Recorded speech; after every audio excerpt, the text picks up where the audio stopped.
Good afternoon, South Australia, or anywhere else that you might be tuning in from. I'm Mark Neugebauer. Welcome to South Australian Focus, and I have the pleasure of talking with Nikolai Petrovsky today. And many people probably already know Nikolai, but for those that don't, Nikolai is a founder of Vaccine Proprietary Limited. He has held positions as Director of Endocrinology at Flinders Medical Centre, Professor of Medicine at Flinders University, Vice President, Secretary General of the International Immunologics Society. He has published hundreds of research articles and has been cited tens of thousands of times. As mentioned, Nikolai is also part of Vaccine. He's founded that, and they've been producing vaccines for a very long time, but also the coronavirus vaccine. So Vaccine has a long history of coronavirus vaccine development, supported by the US National Institute of Health. In July 2020, its protein-based vaccine became the first COVID-19 vaccine developed in the Southern Hemisphere to enter human trials, based on positive results and subsequently advanced through phase 2 and phase 3 clinical trials before receiving a marketing authorization in the Middle East in October 2021, making it the first spike protein vaccine to receive approval in the world. The phase 3 trial, which included 16,876 participants, demonstrated 78% protection against severe disease caused by the Delta variant.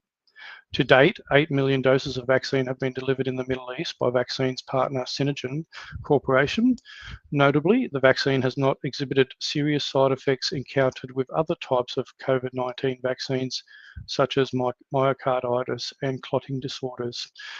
So Nikolai has been an outspoken critic, and I'll just play this quick clip from back in 2021. Because I'm passionate about vaccines, obviously it's hard when I have to say that as a vaccine developer, I am not fully confident about what's happened over the last 18 months.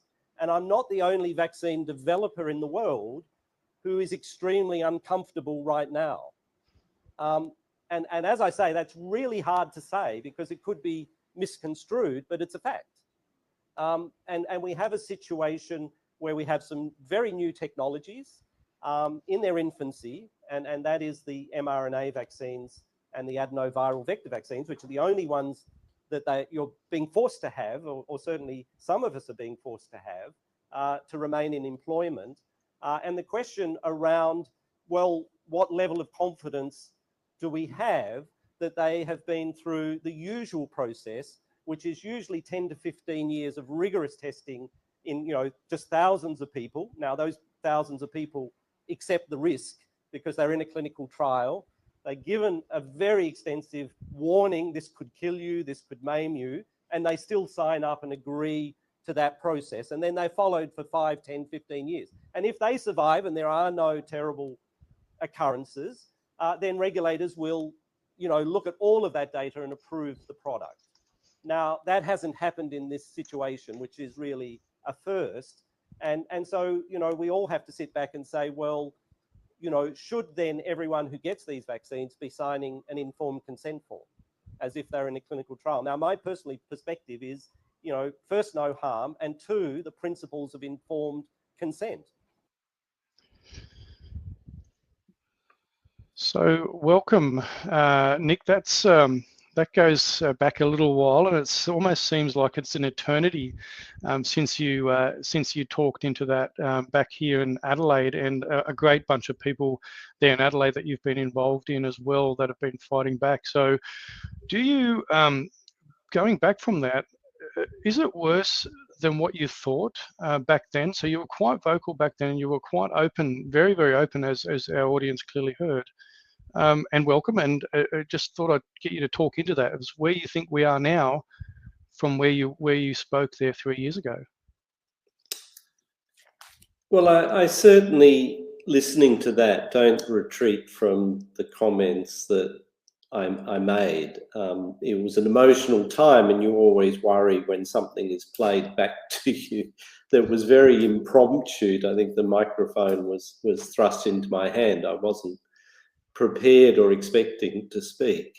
you're always worried that, you know, the emotion of the event, you'll have said things that, you know, subsequently you regret, or you know, were overstated, or, you know, too emotional. But in fact, you know, I'm surprised. You know, I was trying to make the point then, as I would now, that, you know, I've spent my life developing vaccines.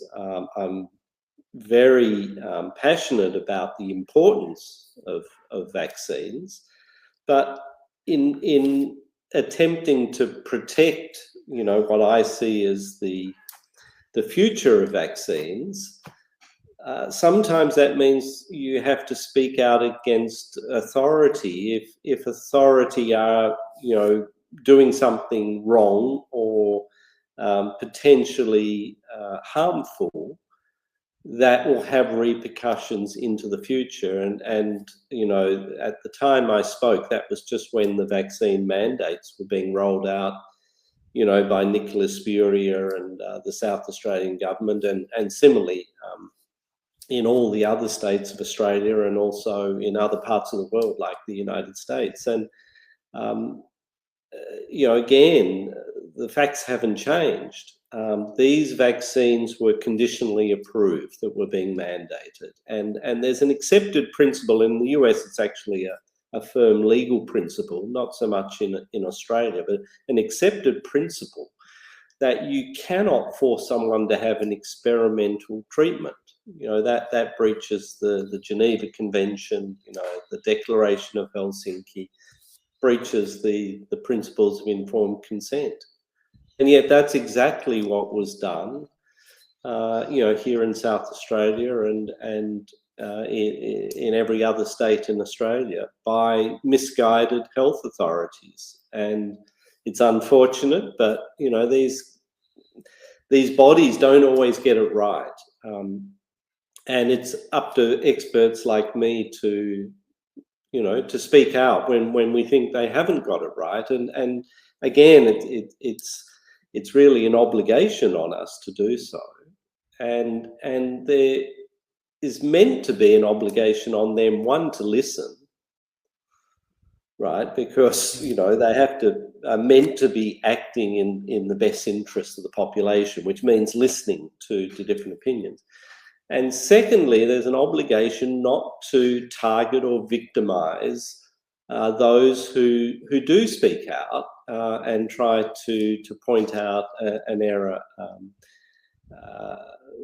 well, by being made by, you know, officialdom. And unfortunately, again, they didn't ascribe to any of those principles or honour any of those principles. And as a consequence, you know, I and others were victimised and targeted by those very authorities for daring to speak out as experts.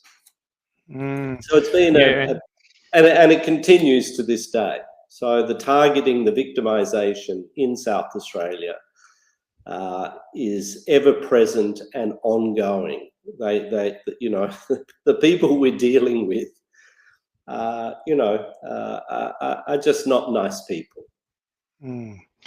Wow, I mean, that's pretty hard hitting, especially from someone with your background and knowledge and expertise, and we know it's played out in the public realm with APRA. We know with William Bay but you'd be fully across that, but not just William, other doctors, Miley Tree, you know, there's others that are regularly spoken about in our circles, which the majority of Australians who probably don't watch, I guess, alternative sort of channels like this, and you know, are truly purely still watching mainstream media, are still not aware to a lot of the stuff that's going on. So censorship has been a huge thing, and we obviously know from the Twitter files, and we had our own version here in Australia where we found out the government was actively involved in backdoors to censor anybody that spoke out in regards to the last 4 years, and you would have been part of that. And, you know, very, very highly credentialed experts like yourself have been the target of this censorship, which on one point I see is almost verging almost on criminal as well, because that stopped the population, not just Australia, but globally, having that informed consent. Like you mentioned in that speech back in 2021, informed consent was a big thing from you, even though that the vaccine development's a big part of your life. You still mentioned the fact that there must be informed consent. And another obviously passionate South Australian who's been researching, things for a while, Elizabeth Hart, I spoke to her recently. She believes that this is something that still needs to continue to be pushed home very hard, was that Australians weren't able to give full informed consent over the last 4 years. And part of that was due to the censorship and the media, and then obviously regulators being the arbiter of truth. We had Jacinda Ardern, Jacinda Ardern in New Zealand saying that they are, the arbiters of truth, and that's pretty much what happened here. But it affected you personally as well, because you obviously, with your vaccine that went out to the Middle East, you were a recipient of that, and when mandates were in, so that affected you as well in your role with your employment. Is that right? That's how we remember it? Well, certainly, yes. The SA Health, who I worked for at the time, wouldn't allow me to, despite the fact I was fully vaccinated and had shown them, and I'd shown them my blood results, that I had antibodies. I mean, I even did have a short episode of COVID, which was documented by PCR and was meant to give me exemption. Despite all of that, they would not allow me to enter the hospital, which is where my research group were developing the vaccine. So really an astonishing situation where they're claiming that they, want to support medical research. They claim that, COVID vaccines and the development of these vaccines are vitally important. And then they have a local developer who they completely try to paralyze and stop, our ability to develop an effective vaccine, which, despite their best efforts, despite the best efforts of the South Australian government, we were still successful in developing, our protein-based vaccine. So, there really need to be questions asked, obviously, of the government. What's their justification for trying to sabotage a local vaccine while, the federal government, spend 18 billion taxpayer dollars buying, experimental vaccines from overseas and then forcing everyone in Australia to take them? What's the possible rationale for those actions? Someone needs to, as I say, ask the government. We certainly have never received any form of attempt at an answer as to why they were victimising our team in that way. But that's what they did. And I suspect it all went back to, the interview that you showed at the beginning. That the people in SA Health have extremely big egos. They have very big opinions of themselves. And God forbid any expert who actually might get up and say, look, I don't think you fully understand what you're doing here.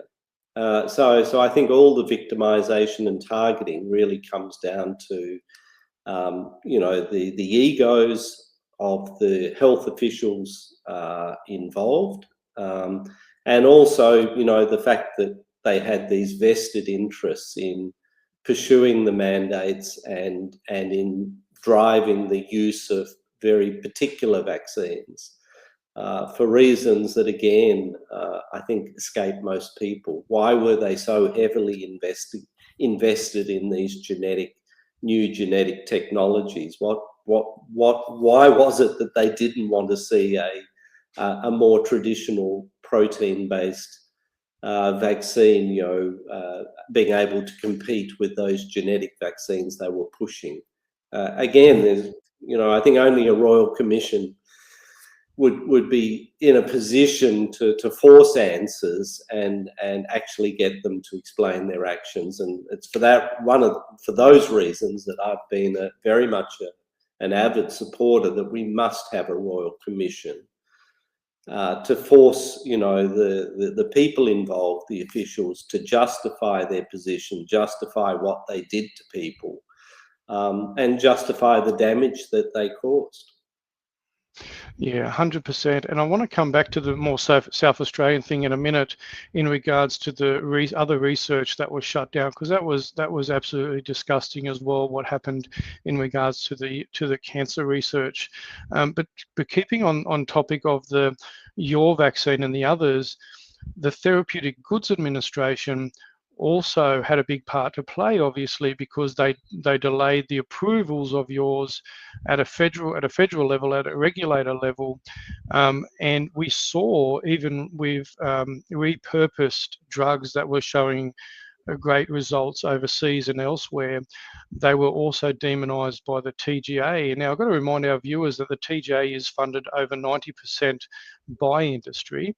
And also there was a lot of freedom of information requests put in around the data that they had, that they redacted massively as well. So that's also been, did that shock you, the fact that you almost got stonewalled for your approval with the TGA, whereas you'd already shown that it was effective in other parts of the world. And I raise this also as a personal note, and I don't talk about it often, is that my wife was actually waiting for yours, and her employer had mandates in place, and she had until she was waiting and waiting and waiting, and then ultimately the approvals didn't come, and she ended up taking another one, which ended up making her quite ill on both occasions. So this is very disappointing for every Australian who has been injured by these other types of vaccines, or have loved ones that have actually passed away as a result. We know that's the case because our DEAN database shows that.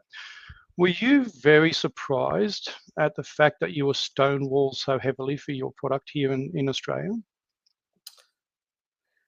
Absolutely. Again, it made no sense. The federal government put massive resources into the University of Queensland vaccine, which failed at the first hurdle. They wouldn't give us the same benefit. They from day one, they were really out to sabotage and disrupt and prevent us being able to move forward. Again, no explanation for why that was, but we obviously weren't part of the club. And I think, again, there is very much a club in Australia when you're talking about, the federal government and their funding and their funding organisations. So, but we still thought that, okay, that they're sceptical. They think South Australia is irrelevant, and that there's no way, obviously, a team in South Australia can best the best companies or the biggest companies in the world. So there's that very sort of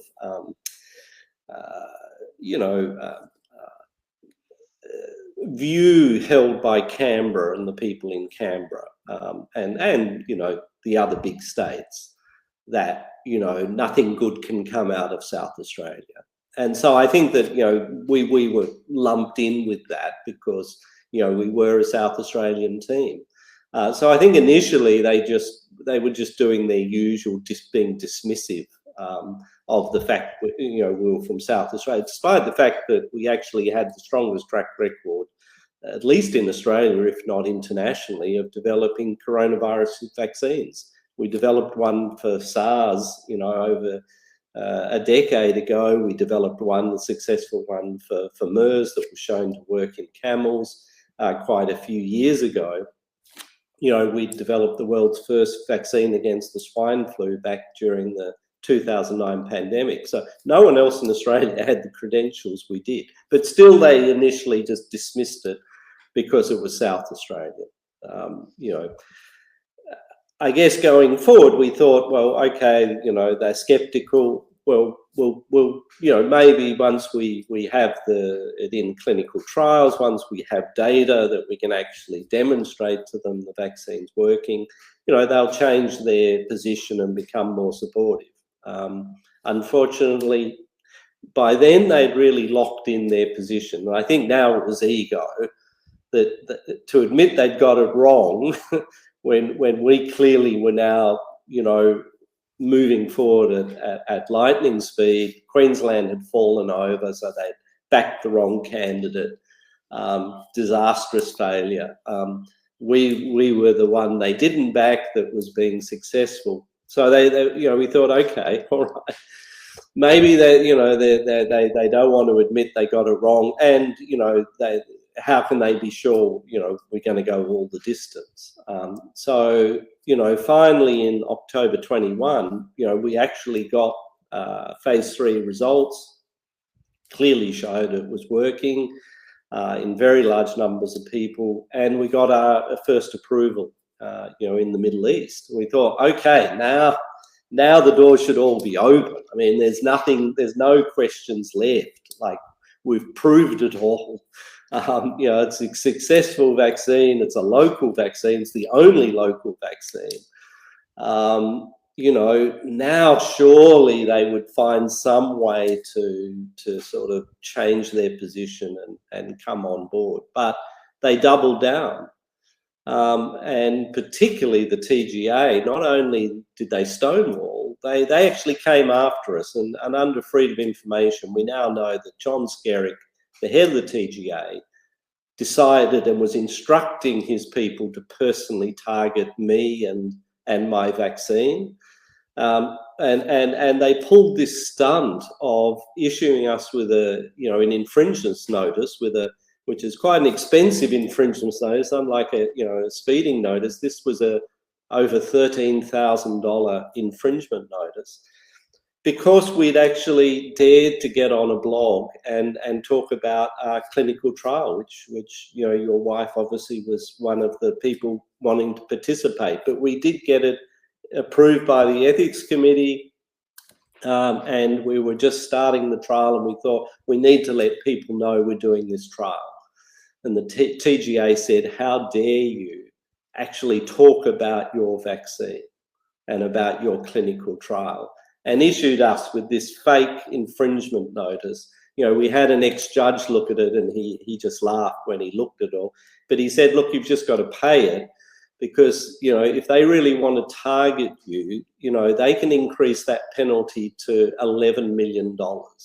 And they've done it before. TGA have unfairly targeted Australian companies and put them out of business using these heavy-handed tactics. And in the case of Pan Pharmaceuticals, where they did this, the Australian government ended up paying over $100 million of compensation to the shareholders of that company that TGA had destroyed unlawfully, because this is what the TGA do. So no, I mean, it wasn't just stonewalling. As I say, the freedom of information shows we were being directly targeted by the TGA. So the idea that they were going to give us a fair run with our vaccine and getting our vaccine approved was a complete nonsense.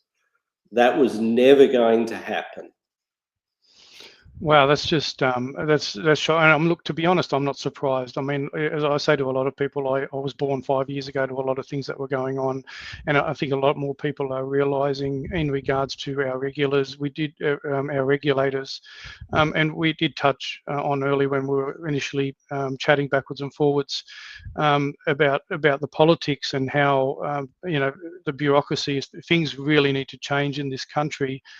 You mentioned America earlier, how they've got things in place where it's much harder to put mandates in place, whereas here in Australia, so a lot of things need to change. And you mentioned the Royal Commission earlier. It's almost like nothing will change unless there is a Royal Commission, or we actually change fully change the guard of government, which is Liberal, Labor, and that have been behind that. And not to sort of get too political in this, but they've been responsible for allowing these regulators and the Therapeutic Goods Administration and others to give them the rope to what it sounds like bully people when it doesn't go their way, which every Australian should be outraged about, and it does need to see the light of day. I mean, you know, this is the thing about, even with this censorship, how they're looking at the mis and disinformation bill, you know, all this sort of stuff's come about because we have had channels, you know, like Telegram and now X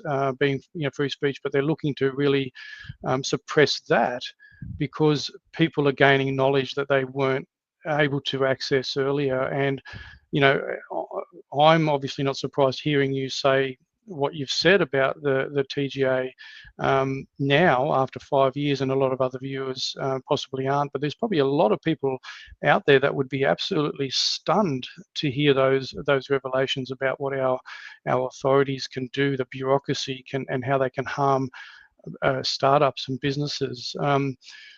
So that's powerful. So I guess getting back to the bureaucracy then at a more local South Australian level, another really woeful act was what happened to you with the trials here in South Australia with cancer. You want to talk the audience through a little bit of that? What's happened there? Yeah, look, unfortunately, this is where Australia's at, because we're a pretty easygoing, or we used to be a pretty easygoing group of people, and Australia was famous for it. In fact, we were envied for it. Anywhere in the world you went, let's go. But Australia, you know, you guys are just so relaxed, you get along, you know, you don't need lots of rules and regulations, you just get along as a community and as a society. Because we got along so well up until recently, we didn't need lots of rules and regulations and counter forces to keep bureaucrats in line. It just happened because, you know, Australians just were easygoing people, including our bureaucrats. What's happened is we've suddenly realized when our bureaucrats get out of control, which they have in the last 5 years, that we have no protection against them, because in the past that never used to happen. And, you know, there were, as I say, it was just natural balancing forces in our community. You know, it'd be like someone would tap, you know, the Prime Minister or the Premier on the shoulder and say, hey, you know, give these guys a go, like give them a fair go. You know what I mean? And they'd go, okay, well, but not anymore. There's no fair go. Like we have these megalomaniacs, both in the bureaucracy and in the government, right? And a fair go, forget it, right? They're in it for themselves. You know, they're selfish, they're conceited, and they have massive egos. And there now is no force in Australian society to control those types of people. And I think that's where we've got to now. Just to show you how vindictive, how you know, bordering, some people would use the word evil, our bureaucrats can be, is that, you know, obviously they targeted me for my comments. They then targeted me for daring to develop an alternative vaccine. And you think, okay, well, you know, there's some form of rationale for that. There's some connection to COVID. But when, you know, a year ago, SA Health started targeting our cancer vaccine trials for people with terminal cancer, and tried to disrupt that trial and to shut it down at all costs. They were absolutely determined. And it was only that we got, you know, some major media coverage and you know, double-page spreads in the Advertiser and other newspapers, that the politicians sort of got a little bit nervous and you know, they backed off a fraction. All right, and so, but they certainly didn't sort of apologise. They certainly haven't made it easy, but we've actually managed to keep the cancer trial going. I think a lot of patients in the last year are very grateful for that. As I say, we've seen some really remarkable results, although, you know, this is a very early stage trial, but, you know, it's still, you know, very, very promising. And, you know, for them to try and destroy, you know, that type of trial and something where you're trying to do something for, as I say, people who have nothing left. So the cancer patients we're treating have exhausted all options. So they know there's only one inevitable consequence if they don't get on the trial. Now, we can't promise we'll cure them. I mean, obviously that's the hope ultimately. But, you know, we have a lot of animal data. It's not like we're just making this stuff up, or, you know, that there isn't really strong science behind what we're doing. But yes, we you know, like everything, we have to prove that. And we will, just as we proved that our COVID vaccine worked, despite all their skepticism. But for them to attack that just shows that there is nothing that these people won't do. And we're talking here some of the leading health officials in the country doing this. We're not talking about politicians. We're not talking about people outside of health. We're talking about the leaders of the South Australian Health Department targeting, you know, physicians and scientists, and targeting, you know, terminal cancer patients in order to pursue their campaigns of victimization and targeting against people purely for having spoken as an expert, given evidence in courts, you know, spoken in public fora to say, look, you know, these mandates are going too far. You know, informed consent is incredibly important and it needs to be respected. You know, it's beyond belief. And to this day, I still just shake my head at what must be going through the heads of these people. These are trained doctors we're talking about. You know what I mean? That to me is the extraordinary thing here. We're not talking, you know, politicians, yes, you know, they're not necessarily expert at anything, but certainly they're not medical experts. You know, they don't understand the Declaration of Helsinki or informed consent. They don't seem to understand terribly much about anything when it comes to vaccines or health. But here we're talking about the people taking these actions actually being our leading health bureaucrats. That should be very concerning for everyone.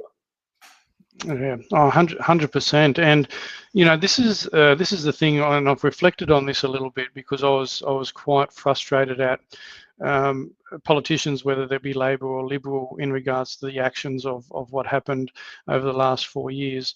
But then, and a lot of people won't agree with this, but I do allow a bit of grace there, because ultimately every correspondence I got back was saying that they were following the guidance of either SA Health or the TGA or the National COVID Clinical Task Force and all that, which a lot of people will say, well, that's easy, that's their way out. Well, ultimately it is their way out, because all of them relied on these so-called experts to do that. And the head of all of that is our chief health officer or medical officer, which is Nikolai Petrovsky, who incidentally also sits on the national cabinet and with all the other health minister or the chief medical officers in the country and the prime minister at the time and so forth. So they have the key information that they then fed down to everybody. So for South Australians, if they want action or they want results, or they need to, you know, heavily petition for this person. And again, the person didn't get a day in court either, incidentally, from what I understand, because she wasn't able to be cross-examined or anything. So it's really hard for people to see the light at the end of the tunnel when no one can be held accountable, because this is the other thing, or I guess a Royal Commission could do, is really hold people to account when the evidence is all fully laid out on the table, and people can say, well, Ms. Spurrier, you had the option, you had all the information in front of you, you see what was going on. But it's good to hear that people power and media and that over the last few years managed to keep that trial. You were saying that kept that trial going. So that is yeah, no, certainly without having managed to get it into the media, you know, the story, and even that was extraordinary, because I'd say the level of censorship in the mainstream media, people don't even know 1% of it. It's insane. Yeah. And in fact, the only reason we managed to get that in is that the journalist who wrote the story was actually from Queensland, and you know, if we tried to get that story published in South Australia, it would have been censored. But it managed, you know, to get through the censors because they weren't focusing on it,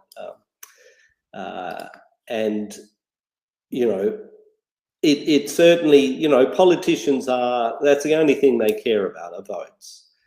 And you know, so if they sense that a large number of people are becoming upset about an issue, then they will change their position. But you're right. I mean, you know, when we started this, we had a liberal, you know, federal government, and we had a liberal state government.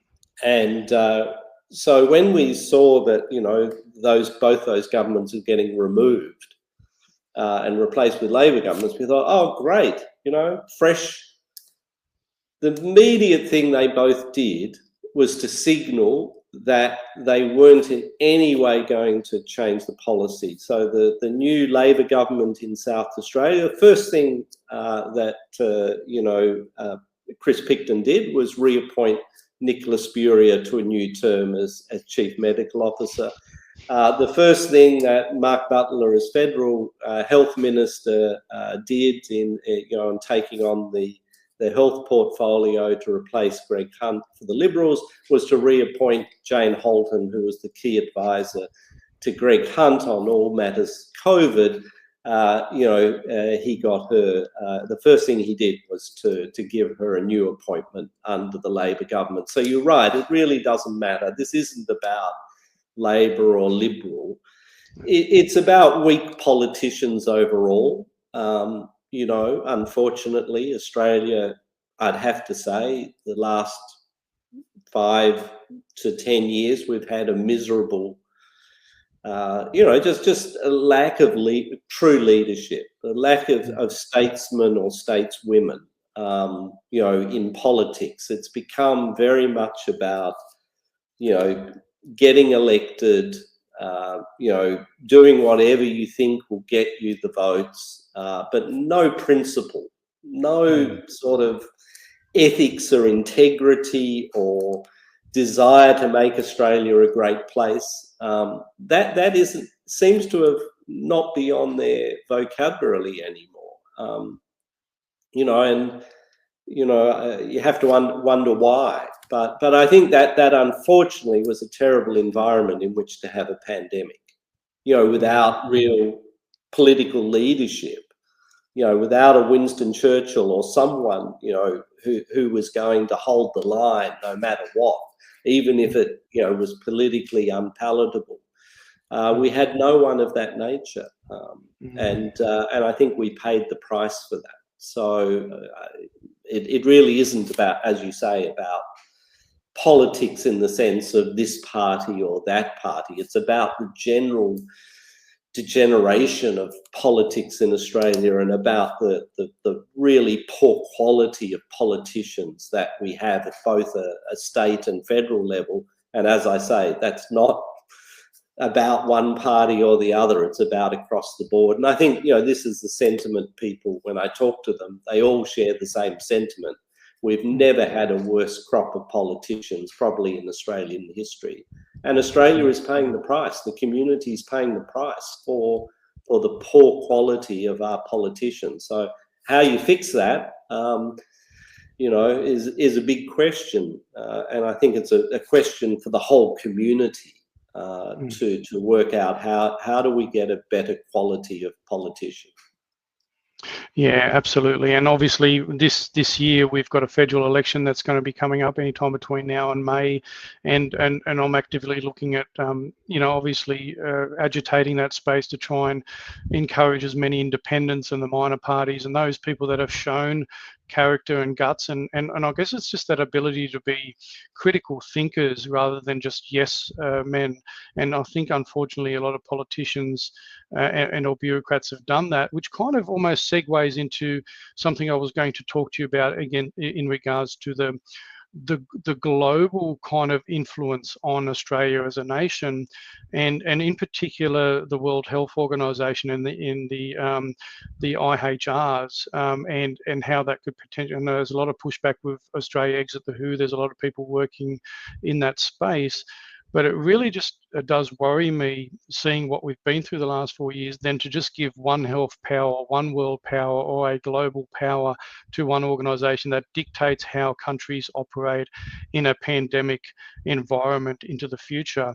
And that really worries me. What's your thoughts on that? So I can see both sides of it, and I think it's important, that as experts, we always look at both sides. And I think what I've noticed in the last 5 years is trying to be balanced. Everyone hates you, right? Because everyone wants you to be polarized. They either want you to be pro-vaccines or anti-vaccines or pro-authority or anti-authority.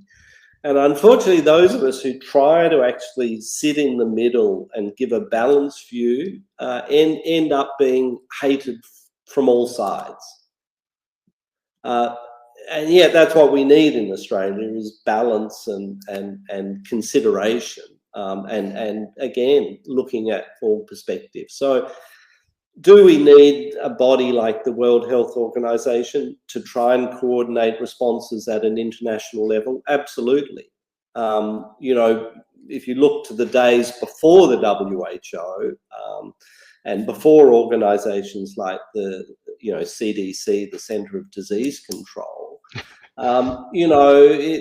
it was a random event. In other words, disasters, pandemics outbreaks could happen and wipe out population. And there was no coordination. There was no sharing of resources. There were no ability to send experts, from one country to help another. So definitely, we need those types of organizations. Are they perfect? A long, long way from perfect. We saw that with WHO. Their responses to early in the pandemic, they conveyed the message that this virus wasn't transmitted human to human, which was a nonsense, and they either should have known it or did know it, but for political reasons said something different. They gave, again, incorrect messaging about keeping flights open from Wuhan, and that those flights shouldn't be shut down, when in fact all pandemic policy says the first thing you do is lock it down so that it doesn't get transmitted elsewhere. So they did a terrible job, and then they did a terrible job of investigating the origins of the virus even. They didn't sort of overly redeem themselves in those early days. But that's not to say they're not still an important organisation that we should be support. But it also means that they need considerable reform. They themselves need their own Royal Commission to work out why they got it so terribly wrong, and how do they make sure that doesn't happen again. And as long as they did that, I would be saying, okay, they were able to reflect on their own problems and their own errors. Maybe that's an organisation, we could, give more, as you say, power to going forward. But in the absence of their ability to reflect on their terrible mistakes and terrible problems, it would be, an unwise man who gave more power to someone who's clearly making mistakes and hasn't got the ability to reflect on those mistakes. So it's just bad timing. I think now is not the time to give WHO more power. I think now is the time for WHO to show that they can actually reflect on their own failings in the past and have a plan as to how to fix that. And only then would I be saying, give consideration to giving them more power. Similarly, I would make the same comments about the US Centre of Disease Control, which, you know, has some overlapping international presence. I mean, it's mainly a US-centric organisation, but, you know, they have actually helped and have seen themselves as having a global role and had a lot of respect globally. Unfortunately, again, I think in the last 5 years, because, again, they have had considerable failings throughout this pandemic, I would make the same comments that until they reflect on their own failings and show they have a path forward where they can fix those problems, I wouldn't be, you know, suggesting they should be, you know, given enormous extra resources at this point in time or extra power. If anything, I think these organisations, you could argue, should have a bit of power taken away, as just to teach them that, you know, you get it wrong, there's a consequence. Because at the moment, I think there's always this danger for big organisations that also applies to health departments. And when they get it terribly wrong, they do need to be punished. And I think that we saw that. I mean, the very nice thing about the Bray case in Queensland was, in fact, although you know, he himself didn't have legal costs, the judge said that APRA had to pay the state's government's legal costs. Now, you know, what is APRA but effectively a government body? But it was saying you're going to lose budget from APRA and you're going to transfer that to the government for their legal costs because you screwed up big time.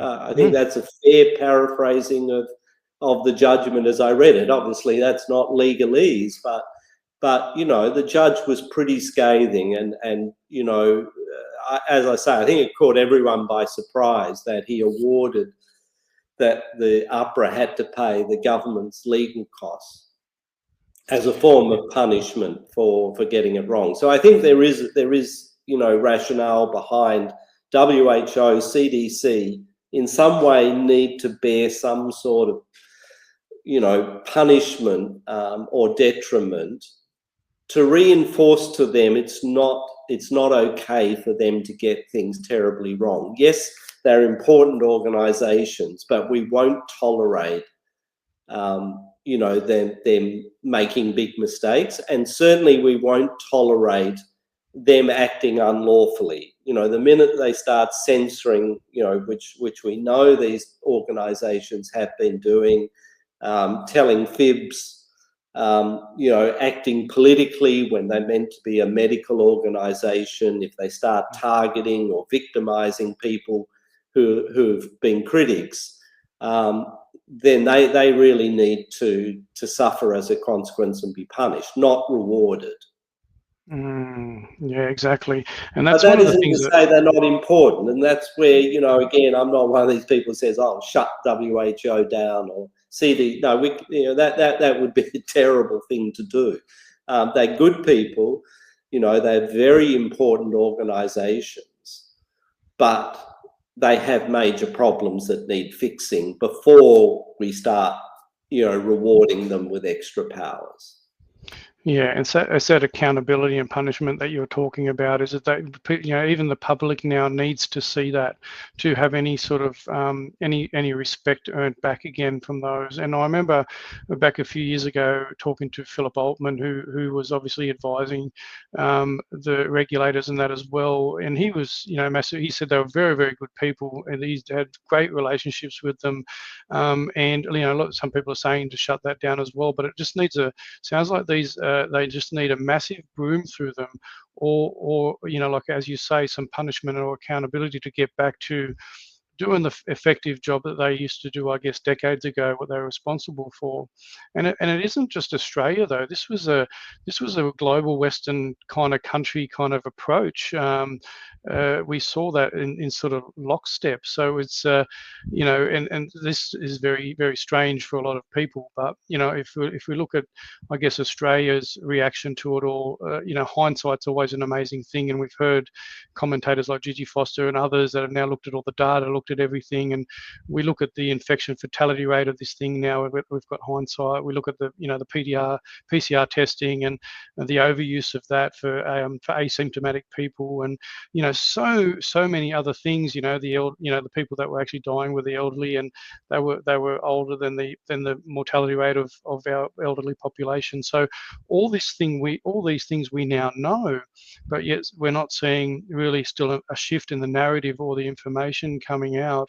They're still pushing and digging in their heels, and I think a really good explanation of that is something that you've just recently commented on, and I'll share that. Was Marion Damasi's Substack, and just so people know, this was Marion Damasi doing some amazing work, and this was the FDA lab uncovers excess DNA. Now, I've been obviously following this for a long time because obviously Julian Gillespie's been involved with that for quite a while, but you were quoted in that article as well. It clearly shows the FDA was aware of these data, given that these studies were conducted in their own labs under the supervision of their own scientists. It would be hard to argue they were unaware, and that's pretty much the same as I guess our own TGA.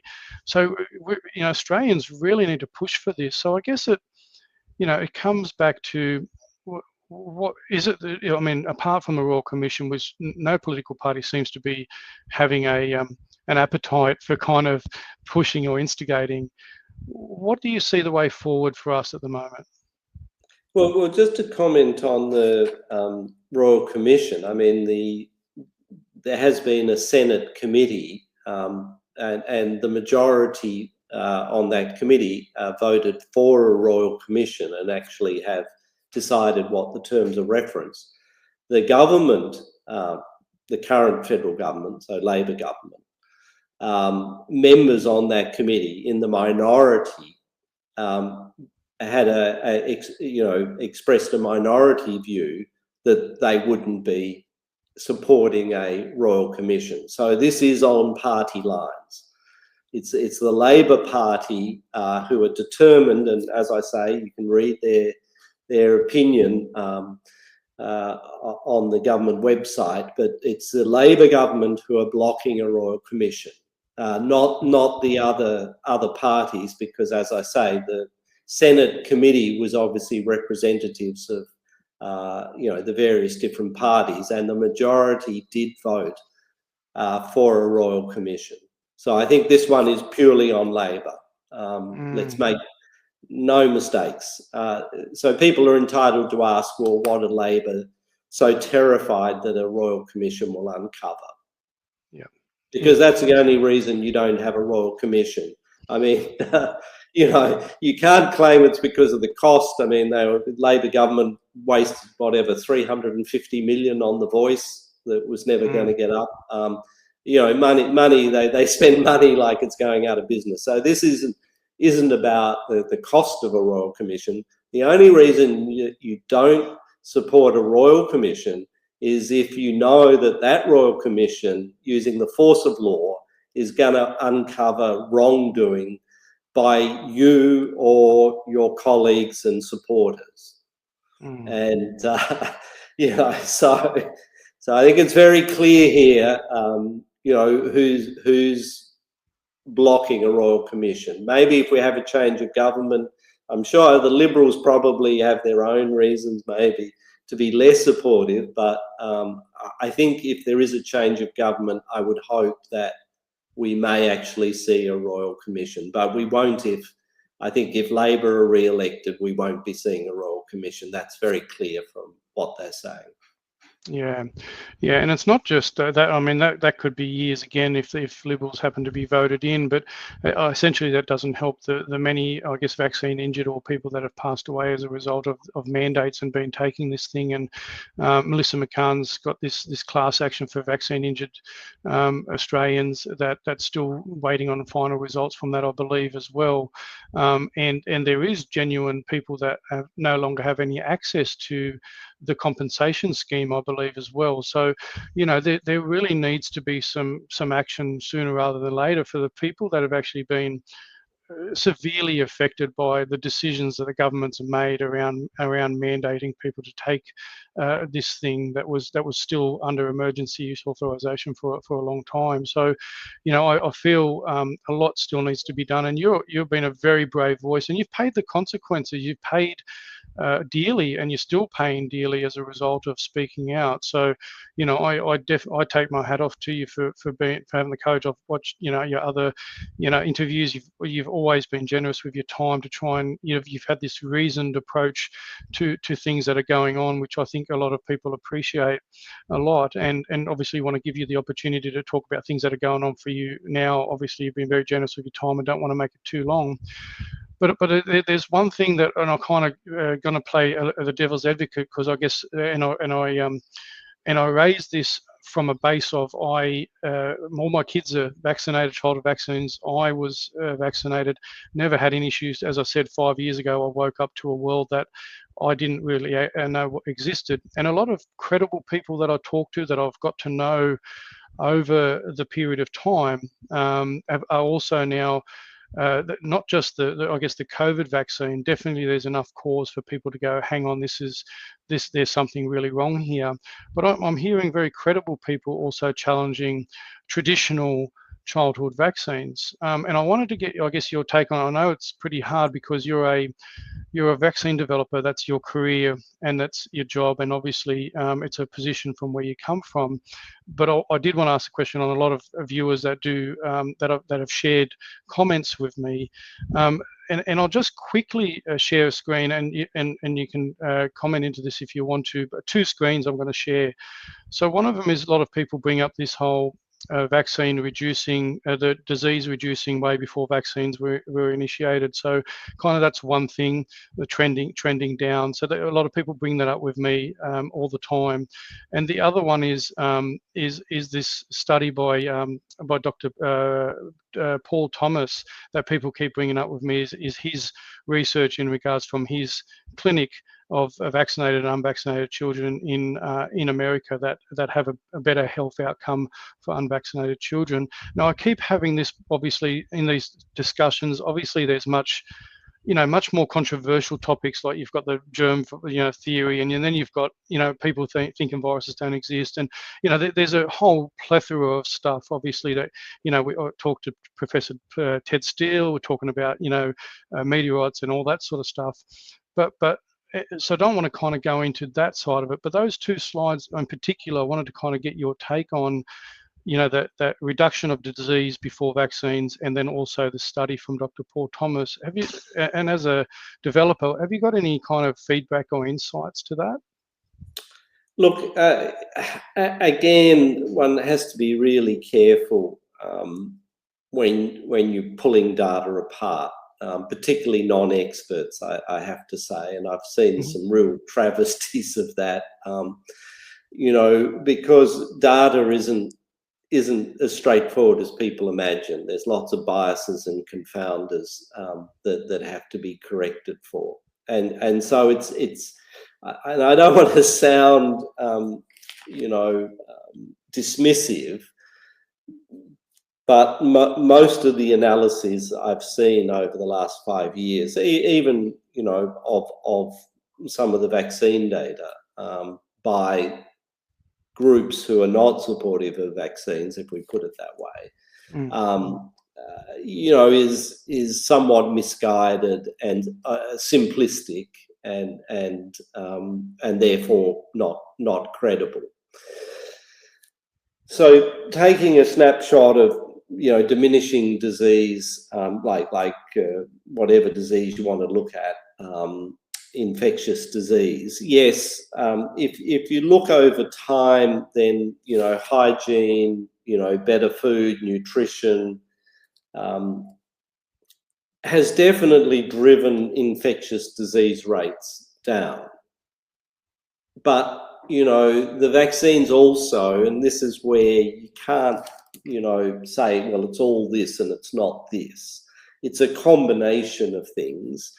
And the vaccines have played a very important role in bringing those numbers, you know, close to zero. Were they already coming down to a degree? Absolutely. Because, you know, poor hygiene, poor sanitation, poor nutrition, of course, are going to make people more vulnerable to infectious disease, like we see in Africa and developing countries. But the vaccines definitely do contribute, and, you know, and a good example would be, for instance, Cuba, which is actually a very well-organized society, not a rich society, but they have very good hygiene, very good nutrition, you know, very good education.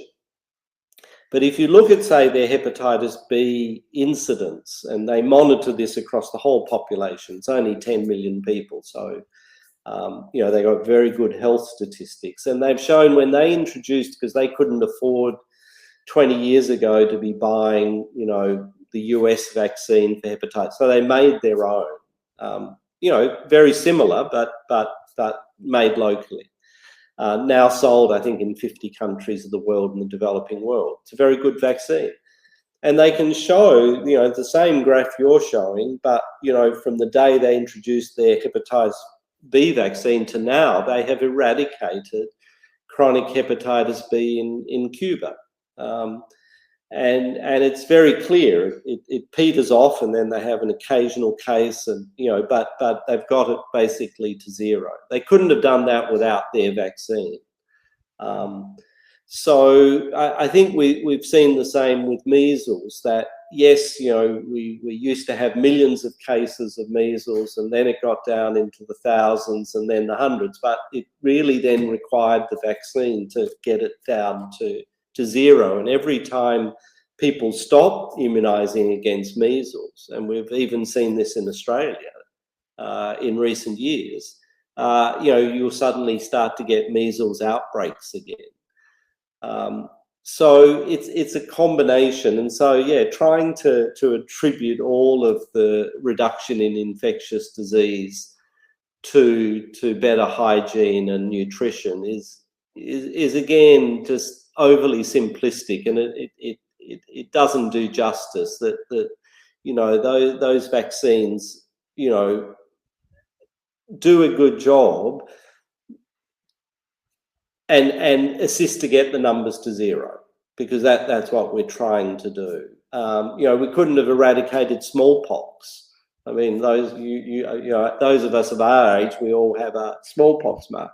I mean, smallpox was eradicated. Smallpox wasn't eradicated by, you know, better hygiene or, you know, living standards, because we know that had no impact.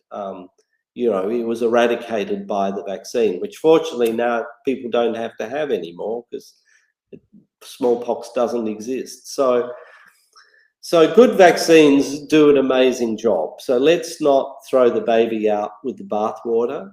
Could some vaccines be improved? Absolutely. The flu shot, classic example. I've spent the last 20 years trying to work out how to improve the flu shot, to make it more effective, to make it better. So we shouldn't pretend that all vaccines are perfect. Similarly, you know, vaccines do have side effects. We shouldn't shy away from that. You know, the vaccines, particularly the childhood vaccines, you know, have you know, are only approved if the side effect is very, very low, less than the risk from the disease itself. So a lot of effort goes into making those determinations. Unfortunately, those efforts weren't put into the COVID vaccines, just because of the urgency and the time frames and everything else. it was impossible for those sorts of checks and balances. And that was what I was talking about is, you know, getting the COVID vaccines quickly was great. It's just no one should have been forced to have them. It should have been a personal choice. And a lot of people obviously would have still had them because that they preferred to have the vaccine than to get, you know, the severe disease. Other people, you know, who didn't want to have the vaccine should have been able to make that choice, and they weren't allowed that choice by, you know, the South Australian government and the other state governments in Australia. That was wrong. That should never have happened. Yeah, but absolutely. Am I saying the vaccine shouldn't have been given emergency use authorizations? Absolutely not. That's not what I'm saying. I think, you know, it's like all drugs, you know, make them available, but then individuals with informed consent get to choose whether they want to take them or not. You know, you might have high blood pressure, but I'm not going to force you to have a particular medication. It's your choice. You can live with your high blood pressure, you know, or you can choose to have a medication to improve it on the basis you hope that you don't get side effects and you hope that ultimately you benefit. But, you know, it's not a certainty. So, you know, people who had the vaccine still died of COVID.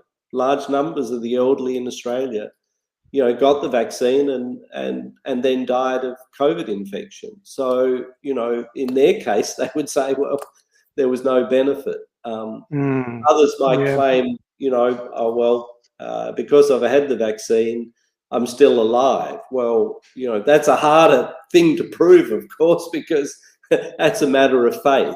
And to some extent, a matter of statistics, you know, to actually prove that you got a benefit. And so that's where a lot of the arguments are at. But should they be available? As I say, I have no problem with any drug or vaccine, you know, being accessible.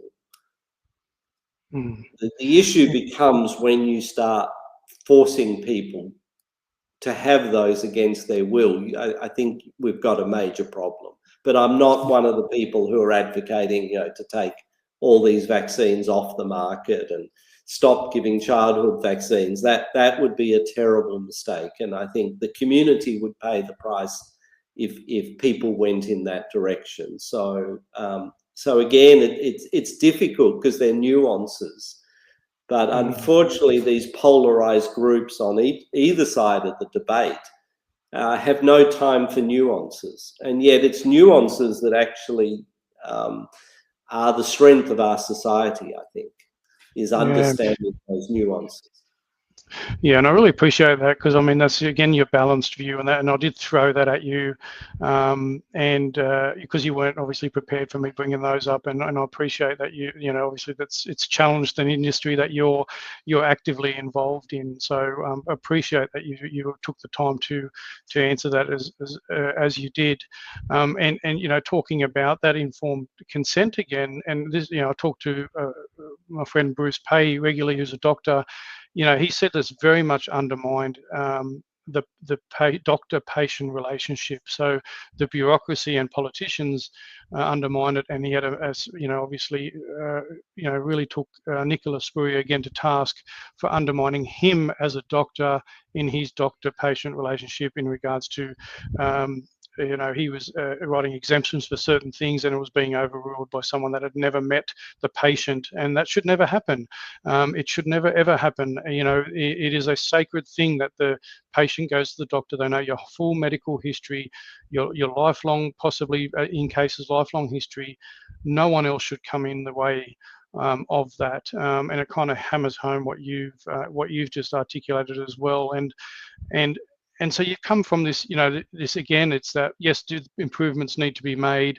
Do vaccines regularly need to be, you know, checked, whether they, you know, there is a, you know, effective and fits the purpose that they do, but don't, like you say, don't throw the baby out with the bathwater. The same with the WHO, the same with the CDC and the TGA and all these, they have a place, but under the current, you know, I guess, unregulated regulators. They need, you know what I mean? Like there's no regulation for them. That's what needs to change, doesn't it?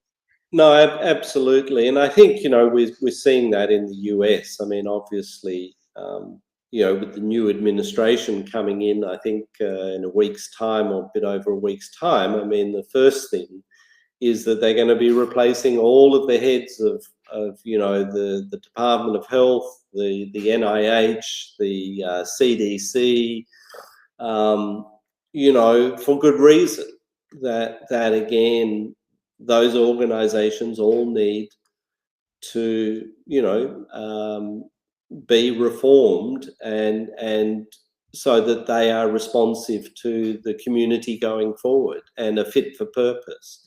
And any large bureaucracy gets out of control, let's be honest, and needs to be brought back into line. And obviously there is I think a very clear message that the new US administration, that's their first priority, is to bring all of those organisations back into line and look at, you know, how do we make them fit for purpose going forward.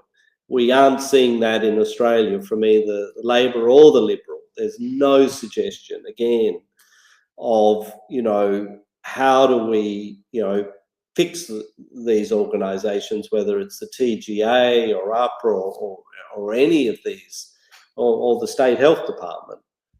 But like all bureaucracies, if they're allowed to get out of control, you know, then someone has to bring them back into line. But there seems to be no willingness from Australian politicians, and that's why I think we're in this situation of spineless politicians, regardless of the party, who don't want to do the hard yards. You know, go head to head with these bureaucrats, and if necessary, remove these bureaucrats.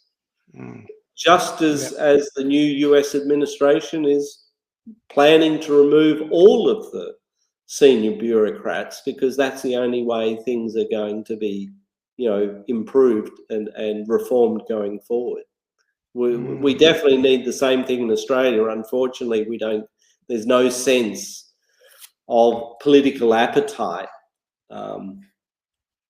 on either side of politics to take these bureaucrats on, and that's disappointing. And I think Australians should think very seriously who they vote for on the basis of, you know, the fact that we do need reform of our institutions, and we don't seem to have a reformist on either side of politics. So maybe you're right. Maybe they should just vote for a couple of hundred independents and hope that, you know, sensible thinking people would be able to see what needs to be done, rather than our political parties, who are obviously off on some tangent of, you know, of their own self-interest, but don't seem to have the, you know, the Australian community at heart when they're making their decisions. Yeah, and that's been the case not just with the pandemic and what's happened. It's a decades-long, you know, spiral down with lots of, you know, manufacturing, you know, supporting, you know, local made. I mean, everything else that used to make this country what it was. It was an amazing country, but it's really turned. And so what you're saying there is ultimately it's people power. It comes back to the people who get out on the polling booths on the day of the elections, that really have researched their candidates and see what their candidates stand for, and then putting their vote behind them. But that also needs candidates that can be frank and honest and even stand up against political lines, party political lines, and have those honest, tough conversations. So look, there's a long way to go, I think, but I really do appreciate your reasoned, you know, mind in all of this, and you know, so grateful for your you know, your time that you've allocated to speak to me. So how can South Australians or others help you with your battles at the moment? So you've got a lot going on. Is there, I guess, is there things that you'd like the community to know about how we can help, and also you know, your words of wisdom going forward for people as we close, Nick? What's the path forward? Look, keep the pressure on. You know, we keep telling people to write to, you know, Peter Malinauskas and Chris Picton, because ultimately they do have the power to change all this. I mean, politicians might be spineless, but, if they realise that by not having a spine, they'll lose their seat and lose government. They can develop a bit of spine temporarily, and that's what we need here, right? So we need Peter Malinauskas to show some spine, and so even if people have written to him before, keep writing. Let them know that this isn't acceptable, and that they won't be getting people's vote unless they do something to fix the problem. You can't just let the problem fester as they are, and so we're in no man's land. We're very restricted in what we can do. We'd like to stay here in South Australia. I mean, they're still essentially trying to freeze us out one way or another, but, the only way forward is for people to, get behind us and, as I say, express their views, express their dissatisfaction with the government. And that is the only thing that will improve things for us as I see it. We do have a GoFundMe to try and support some of the horrendous legal costs, but I understand everyone's hurting right now thanks to poor federal politics. The economy's a mess, and housing prices are unaffordable, and cost of living is through the roof. I can't believe when I go to the supermarket, to see the prices. As I say, I'd hate to be in a situation of a young person trying to make their way, into buying a house right now. So as I say, if people can support us financially through GoFundMe, wonderful. But I understand that most people can't. But don't ever underestimate the power of an email or a letter. If thousands of people write to these politicians, they will respond.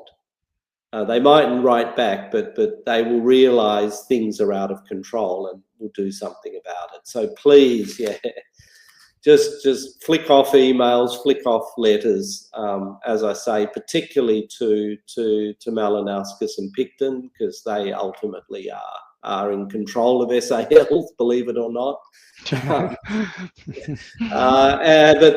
But as I say, I don't see them, doing anything without a strong prompt. So that's what I would encourage everyone to do to support us. In terms of going forward, as I say, Australia is a great place. We can be a great place again. We just need better leadership. But that means the community have to be much more assertive than they have been previously. In the old days, we didn't have to be politically motivated or get involved because things just worked and we just took it for granted. I think it's not working now. I think that every Australian, if they want to change things and get us back to where we were, are going to have to become very politically active. Don't just passively vote for Labor or Liberal, just like you used to vote for Holden or Ford, just because your family's always done it. Look carefully at the candidates, where possible, vote for independents or people who are not aligned with the major parties. The major parties are not doing what Australians need. They need to be taught a lesson. And so, if in doubt, almost vote for the candidate you've never heard their name, who isn't associated with Labor and Liberal. Because I think it's only then that they'll reform their parties and give Australians what they want. If you keep just passively voting Labor or Liberal in so they don't have to do any work and they can just take turns at making a mess of things, nothing's going to change. So I think this election, please use your vote to teach a lesson to both major parties that enough's enough. they have to start thinking and behaving like Australians, and giving a fair go, whether it's, as you say, to industry, to small businesses, vaccine developers, whatever it is, we have to go back to the ethos that Australia had 20 years ago that we've lost. There's been somehow this degradation of that principle.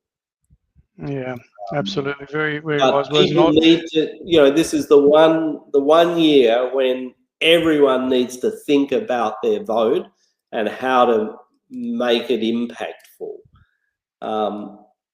Because this is we as I say, at a crossroads. Australia either turns back and rebuilds, or, to be honest, we'll be down the plug hole and there'll be no coming back. So I think this is a really important year for every Australian to think really carefully about how they use their vote. Yeah, powerful. And I've been reiterating that as well, and many others. It's really just about getting the people that are still sitting in front of ABC and the other media stations and just listening to what's been thrown at them from Labor and Liberal, and not learning anything about potentially quality candidates that are really willing to, pull up their sleeves to get Australia out of the position it's in. So definitely, I reiterate your words there. And wouldn't it have been nice that if the government had supported your organisation, your business in South Australia, as opposed to supporting a $1 billion Moderna factory in Victoria and stuff? So, this is the stuff I'm talking about. We seem to favour international conglomerates and stuff where we've got very quality, capable, things here. I've always said that Australia used to punch above their weight, and from what I've got to know of you're a very decent, honest, frank, forthright person, and you say it how it is. And I personally would have rather have money invested into your ventures with some sort of ethics behind it, rather than the people they're actually throwing the money behind. So, look, I wish you all the very best with your ongoing legal battles, and perhaps I'll get you to share with me that GoFundMe. I'll try and get it out there and get people. It's definitely a worthwhile thing, and I fully understand that, and don't hassle people too much about funding for things, because I do get it. People are in a cost of living crisis, but I think you definitely are deserving of that. And I'm just want to thank you for everything that you've contributed to the state and others in your advocacy in legal cases and in interviews and everything else. And you've certainly been very generous with me today as well, and me throwing some curveballs at you as well. So I really, really do appreciate it, Nick. So thank you very much. It's a pleasure. Lovely to talk to you, Mark, and hopefully we'll be able to talk again soon. Yeah, that'd be great. I'd love for you to be able to you've got a platform anytime that you'd like to be able to share any updates about things that are going on. Love to have you on. I think the community needs to hear your balanced and reasoned perspective on lots of things. So good on you, Nick, and I hope you enjoy your weekend, and good luck with your trip next week. And again, I thank you for your time. It's a pleasure. All right, all the best. Thank you. We're all done.